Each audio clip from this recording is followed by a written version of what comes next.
The flame that changed everything, the great chamber of the Galactic Council, was a cathedral of alien power. Marble-white pillars rose high into the dome, banners of 100 worlds hung overhead, and the air smelled faintly of ozone and burning incense. Every seat in the vast arena was full. Delegates of every race had come, not for diplomacy, but for a show dot in the center. Bound by glowing energy cuffs, stood a single human. Ambassador Elias Reeve did not bow. His clothes were torn from the rough handling of the guards, but his posture was straight, his eyes clear. The light from the high ceiling cast sharp shadows over his face. He had come here to speak for peace after a border dispute had escalated into skirmishes. He had hoped his words could prevent war. Now, he stood in chains. The alien judges, tall insectoid creatures with eyes like black marbles, sat on a high platform. They whispered in their strange clicking language, their mandibles twitching. Around them, the other council members watched with cold curiosity. "You have been found guilty," the head judge declared, his voice translated through the speakers into every tongue. "Guilty of defying the council's authority, guilty of resisting tribute, guilty of being human." A murmur swept the chamber, amusement for some, unease for others. Elias drew in a breath. "I came here to talk. I came here to stop the killing. And this is your answer?" The judge leaned forward. "This is justice." From the corner of his eye, Elias saw the executioner approach, a reptilian creature in dark armor, holding a staff tipped with a sphere that glowed like molten rock. The council's camera drones drifted closer, capturing every angle. This trial was being broadcast live across the galaxy, even to human space. Billions were watching. The executioner stopped in front of him. "You will burn," the judge said, "and your people will learn to kneel." Elias's jaw tightened. His mind flashed with images, his family on Earth, the colonies on Mars, the vast blue oceans of home. He had no weapon, no way to fight back, but he had his words. He looked directly at the camera drones. "Remember who we are," he said, calm and clear. The executioner slammed the staff into the ground. A column of fire erupted from beneath Elias, wrapping around him like a living thing. His scream tore through the chamber. The smell of burning flesh spread quickly, but the council did not look away. Some delegates smiled. Others stared in uneasy. Silence. In human space, the broadcast cut abruptly. On Earth, in a darkened war room deep beneath the surface, Admiral Darius Soren stood before the frozen image of Elias's last moment. The ambassador's eyes calm, unyielding, burned into his own. Around Soren, the other senior officers were silent. The only sound was the low hum of the room's machinery. "They burned him alive," one of the younger commanders said, his voice shaking. In front of the whole galaxy, Soren didn't answer. His gaze stayed on the screen. "This wasn't an execution," another officer said. "It was a message." Soren finally spoke, his voice quiet but hard. "Then we will send one back." He turned to the table in the center of the room. A large holomap flickered to life, showing the spread of the Galactic Council's territory. Red markers appeared, key military hubs, supply lines, fleet positions. Operation Black Sky, Soren. "Said, we start now." The room shifted instantly from shock to motion. Officers relayed orders. Fleet captains were contacted. Deep within the military archives, files marked Class Omega, Eyes Only, were opened for the first time in decades. On Mars, engineers lit the old shipyards. The skeletal frames of warships began to glow with welding sparks. On Luna, automated factories reactivated, producing weapons that had been locked away since the last Great War. On distant human colonies, retired soldiers opened crates of gear they had sworn never to touch again, in the cold void between stars. An old signal pulsed, calling every hidden human warship homed out far across the galaxy in the Council zone. Halls, a few alien delegates whispered nervously. They had fought humans before. They knew what was coming. But most still believed the humans would do nothing. That they would be afraid. They were wrong. Back in the war room, Admiral Soren placed his hand on the table, steady and firm. Elias Reeves stood alone in their chamber. He said, "We will not stand alone now." The holomap zoomed in on the Council's capital world. Soren's eyes narrowed. "They lit a fire in front of the galaxy," he said, his voice low and certain. "Now we will show them what happens when you set fire to a death world." Outside, Earth's night sky glittered with stars, distant, silent, and unaware of the storm that had just begun to gather. Earth's final warning, the Council chamber, still smelled of burned flesh hours after Elias Reeves' execution. Outside, alien delegates celebrated in glittering towers, drinking strange liquids and congratulating themselves.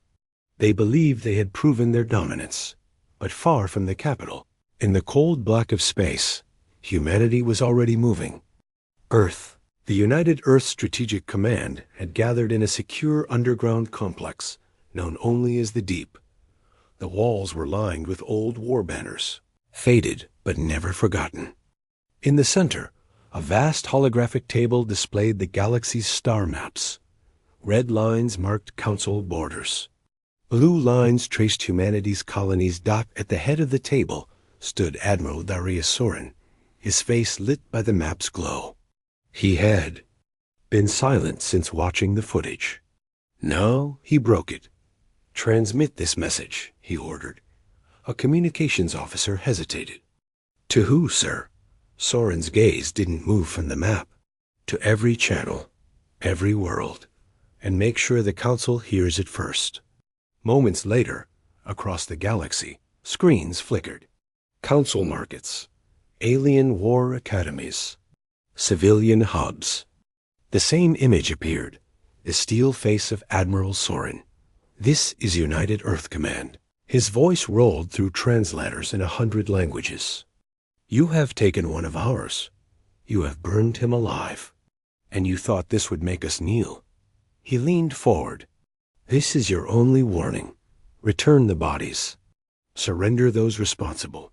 You have 7 days. A pause. Fail. And you will not have the chance to regret it." The transmission cut to black dot. The message hit like a meteor dot on distant mining worlds. Alien workers whispered nervously. In Council military barracks, soldiers scoffed, but uneasily. Among the oldest veterans, a different reaction stirred. They remembered the siege of Deneb. They remembered the first contact war. They remembered the way humans fought. In the Council's war hall, the alien leaders gathered to respond. The head judge from Reeves' trial laughed openly. "They think they can frighten us? They have a handful of fleets. We control the stars." One delegate, a scaled reptilian from the Drath Confederacy, did not laugh. "You control the stars. Until they go dark." Back in human space, the 7-day clock had already started. On Mars, war factories roared. The UES Iron Vow, humanity's largest and most feared warship, was pulled from its hidden dock under the ice of Europa. The black armor of its hull absorbed the light, making it seem like a shadow carved into space itself. Civilian freighters were quietly converted into armed carriers. Orbital stations stocked missiles and railgun shells. Colonies on the frontier sealed their borders. And throughout the deep void, small, silent human ships drifted into position, waiting for the signal. 3 days into the deadline, alien reconnaissance fleets tried to scan human space. None returned. Their final transmissions were fragments, static, screams, then silence. On the 4th day, human scouts slipped into Council territory, planting cloaked satellites that watched every capital world. On the 5th, Council trading. Convoys vanished without trace.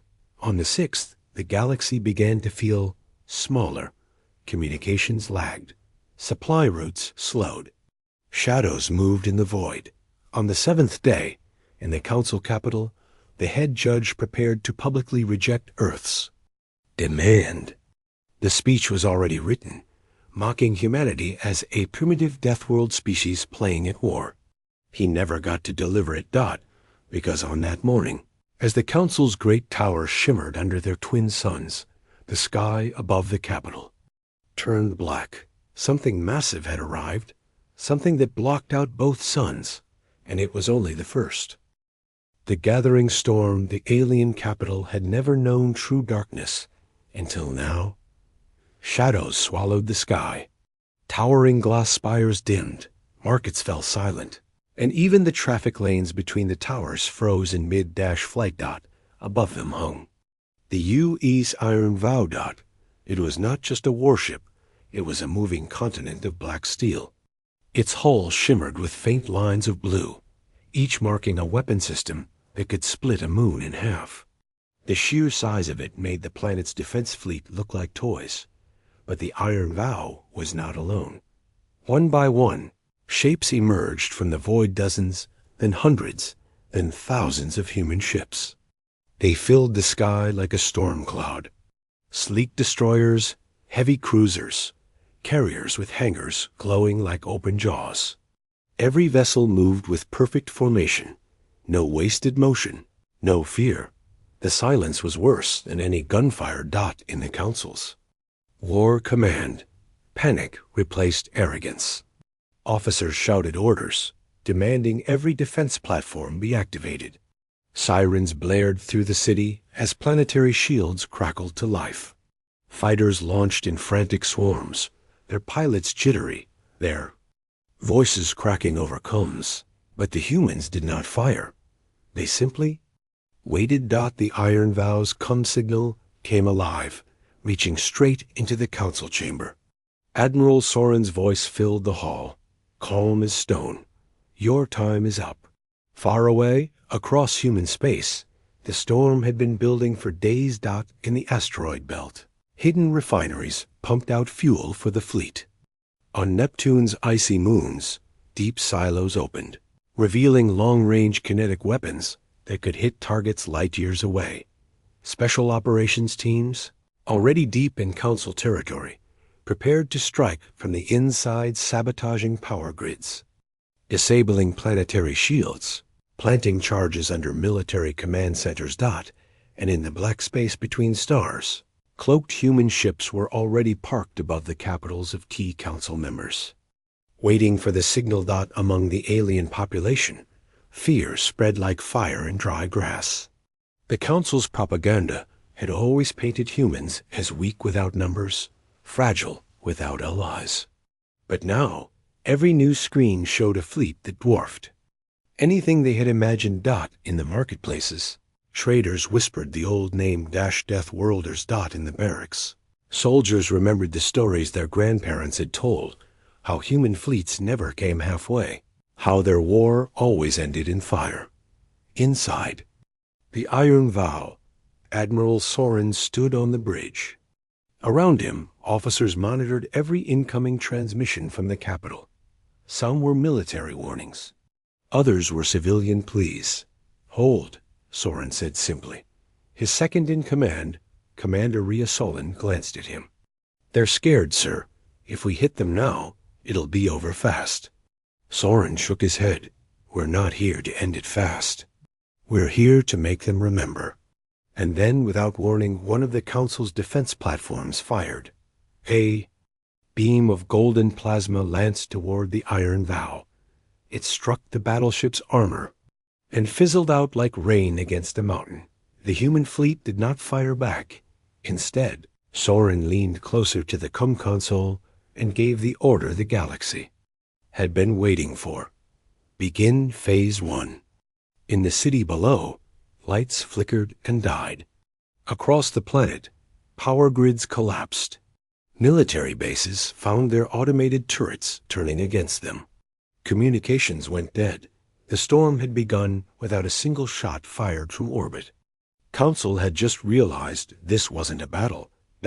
It was a dismantling. First strike in the shadows. The alien capital was blind. From orbit, it looked peaceful, shining towers under twin suns, oceans glinting like silver. But inside its streets, chaos ruled. Traffic lanes were frozen mid-air, leaving hundreds of vehicles hovering like dead insects. Entire districts had gone dark. Soldiers stumbled in the half-light, unsure if their own weapons still obeyed them, because they didn't know yet humans were already there. 2 hours before the blackout. Small, unmarked shuttles had slipped through the city's outer traffic lanes.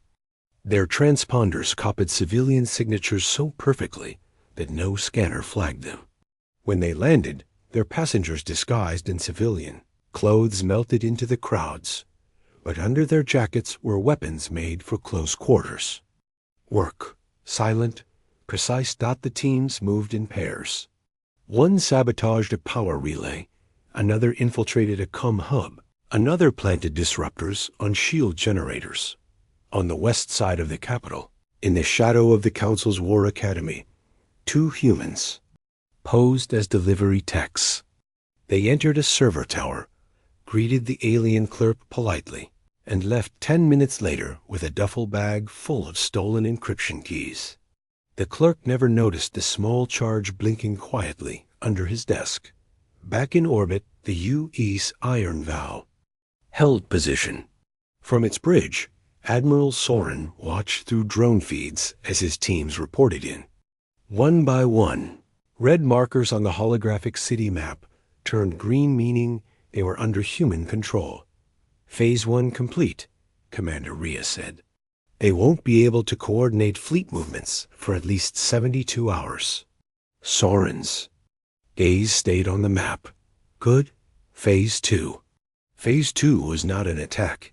It was a message. Without firing a single orbital weapon, human teams began targeting symbols of power. The Council's grand banner, hanging for centuries above the plaza, came down in flames during a live broadcast. The largest military parade grounds were flooded with holographic projections of Elias Reeves' last words. Remember who we are?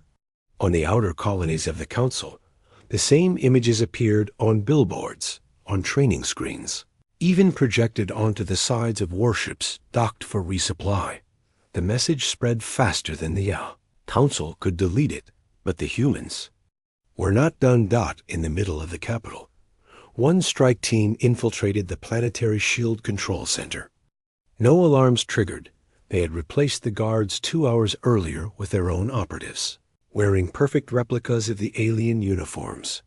The captain in charge, a broad-shouldered human with a calm voice, walked into the main control room and set down a small black cube on the console. "This is a key," he said to the terrified alien technicians.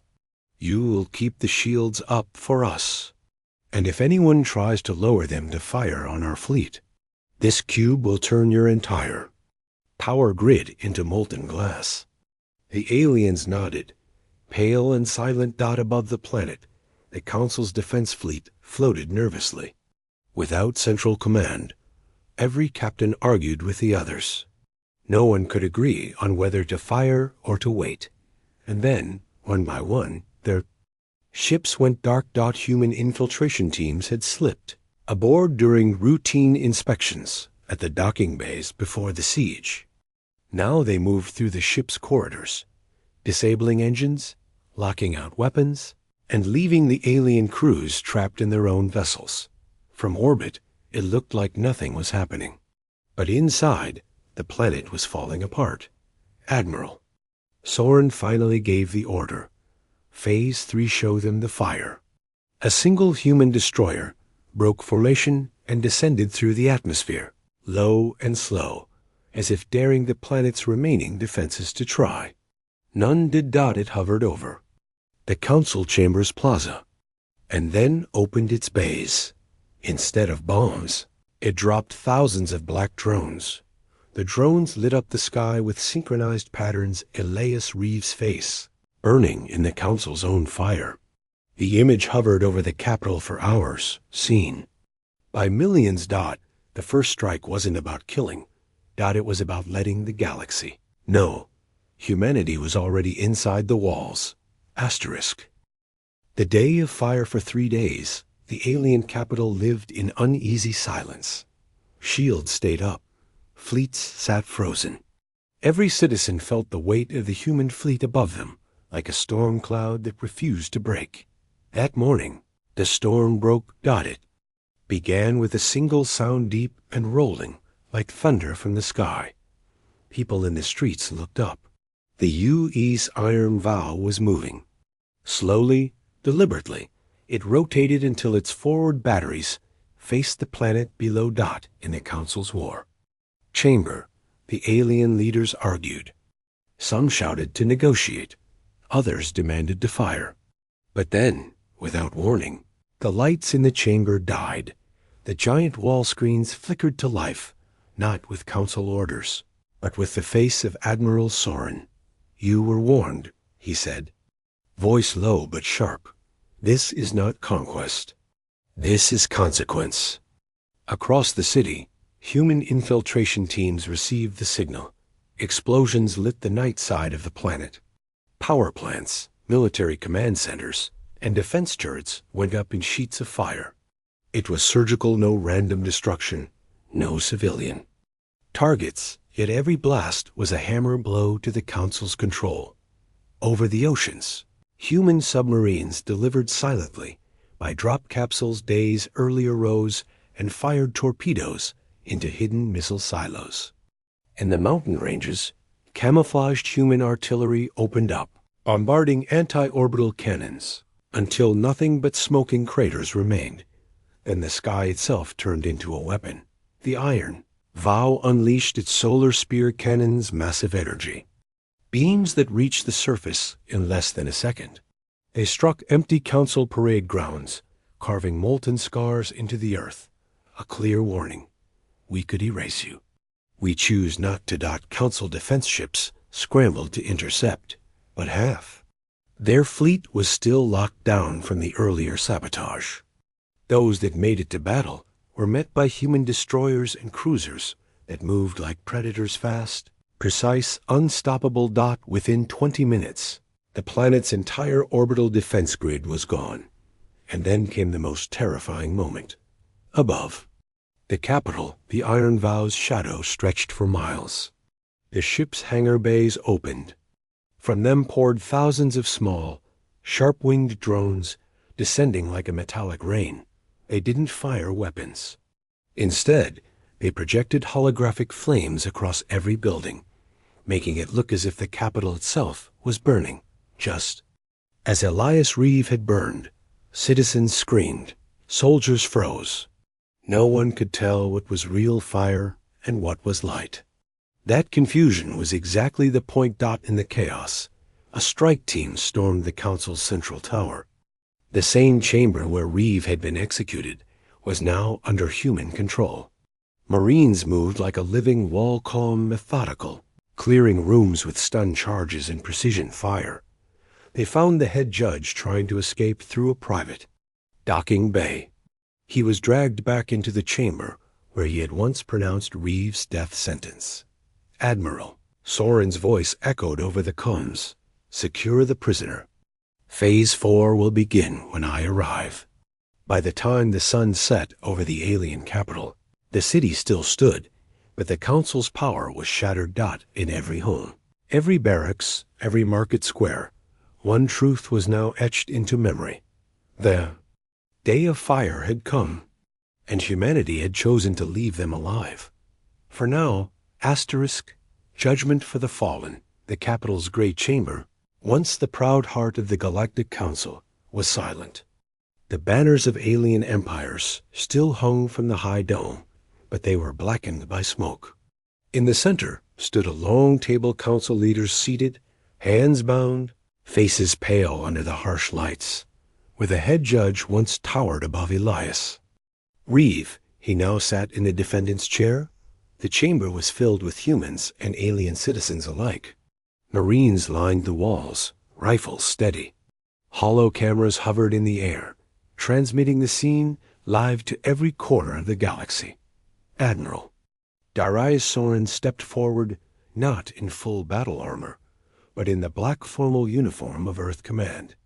No medals, no decorations. Only the silver pin of a morning star on his chest. "This is not revenge," he said, his voice steady. "This is justice." The trial began. One by one, evidence played across the chamber's giant screens. Footage of Elias Reeve, standing bound but unbroken. His final words, "Remember who we are." The moment fire consumed him. While the council watched, gasps rippled through the alien citizens watching from the public gallery. Many had never seen the execution in full. It had been censored in their home worlds. Now there was no hiding it. The prosecutor, a calm human officer, questioned the head judge. Did the ambassador attack anyone? No. Did he threaten? War? No. Then why did you kill him? The judge's voice faltered. Because he was human. The chamber erupted with shouts, some in anger, some in shame. Admiral Soren raised a hand, and the room fell silent. He looked at the council leaders, his gaze hard as iron. "You wanted to show the galaxy what happens to those who defy you," he said. "Now they will see what happens to those who murder one of ours." The sentence was delivered, not by fire, not by cruelty. They would be stripped of power, turned over to an independent tribunal formed of multiple alien races, including those the council had oppressed for centuries. Humanity would not become what they had fought against Dot. It was a deliberate choice. One the galaxy would remember. Dot, as the prisoners were led away, the final part of the broadcast began. Every screen across the galaxy went black. Then Elias Reeves' face appeared. His voice played one last time. "Remember who we are." The feed ended with the image of the UE's Iron Vow, drifting above the alien capital, its weapons silent, but ready, an unspoken reminder. Outside the chamber, alien citizens gathered in the streets, some carrying small torches in silence. They were not human, but tonight they lit the flames in Reeves' memory. The council's rule had ended. The galaxy had seen justice done, but Admiral Soren knew. The war was not yet over. Asterisk, the wrath ends. The warning remains. The warships of Earth hung over the alien capital like silent mountains. For the first time since the execution of Elias Reeve, the city's sky was clear of smoke. The streets below were still, as if the entire world was holding its breath.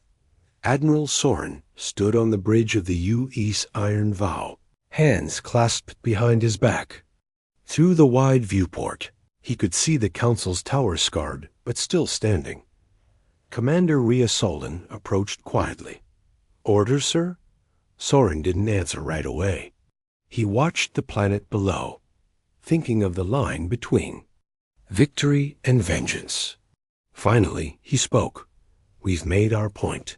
Prepare the fleet to leave." When the order went out, the galaxy didn't believe it at first. Humanity had the Council's world at its mercy, its defenses gone, its leaders captured. Every other empire in history would have claimed it, stripped it, made it their own. But the humans didn't. One by one, the ships broke formation, turning away from the capital. Their massive shadows slipped from the planet's face, letting sunlight return. The Iron Vow was the last to leave. Before it jumped FTL, it deployed a single orbital. Station dark metal, shaped like a spear tip, floating in geosynchronous orbit above the capital. Etched into its hull, in dozens of languages, were 4 simple words: "We remember. We return." Across alien space, the message spread. Some saw it as a warning, others as a promise. On worlds far from the Council's reach, oppressed species whispered that maybe, just maybe, humanity was different. But on the Council's former worlds, fear lingered. They had seen the black fleet, the silent dismantling of defenses, the precision of the day of fire. They knew that if humanity came again, it would be the end. Back on Earth, a new monument stood in the center of Unity Square. At its base was a bronze figure of Elias, Reeve standing tall, hands bound, eyes forward. Above him, an eternal flame burned, not one of destruction, but of memory. Admiral Soren stood before it in silence. Commander Rhea joined him, her voice quiet. "Do you think they'll ever try again?" Soren's eyes stayed on the flame. "If they do, they'll remember the fire." As night fell, the iron vow sailed once more into the darkness between stars, its black hull vanishing into the void. The galaxy would not forget the weak humanity came to the Council's doorstep and left it standing only because they chose to, because mercy, too, can be a weapon. Asterisk